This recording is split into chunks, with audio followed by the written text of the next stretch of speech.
ఎన్టీఆర్ ఇక్కడ ఎంత ఫేమస్ పక్క రాష్ట్రాల్లోనూ ఇప్పుడు అంతే ఫేమస్ అని చెప్పొచ్చు. మరీ ముఖ్యంగా కర్ణాటకలో అయితే అక్కడ స్టార్ హీరోలను కూడా మించిపోయే క్రేజ్ యంగ్ టైగర్ కి సొంతం. కాగా ఈ క్రేజ్ ని చూసి అక్కడ మీడియా వారే షాక్ అవుతున్నారంటే ఎన్టీఆర్ కి అక్కడ ఎలాంటి డిమాండ్ ఉందో అర్థం చేసుకోవచ్చు.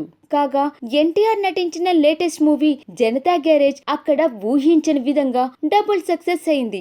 7 కోట్లకు అమ్ముడైన జనతా గ్యారేజ్ టోటల్ రన్ లో 8.65 కోట్ల షేర్ ను వసూలు చేసి సూపర్ హిట్ అనిపించుకోగా అక్కడ స్టార్ హీరోల సినిమాల కలెక్షన్స్ గండి కొట్టి మరీ దుమ్ము రేపింది. దాంతో అక్కడి మీడియాలో ఎన్టీఆర్ పై రకరకాల కథనాలు ప్రసారం చేస్తున్నారు. లోకల్ స్టార్స్ ని సైతం మించిపోతున్న ఎన్టీఆర్ క్రేజ్ అంటూ స్పెషల్ ప్రోగ్రామ్స్ తో ఒక పక్క అక్కసును వెలబోస్తూనే మరో పక్క ఎన్టీఆర్ క్రేజ్ ని మెచ్చుకుంటున్నారు.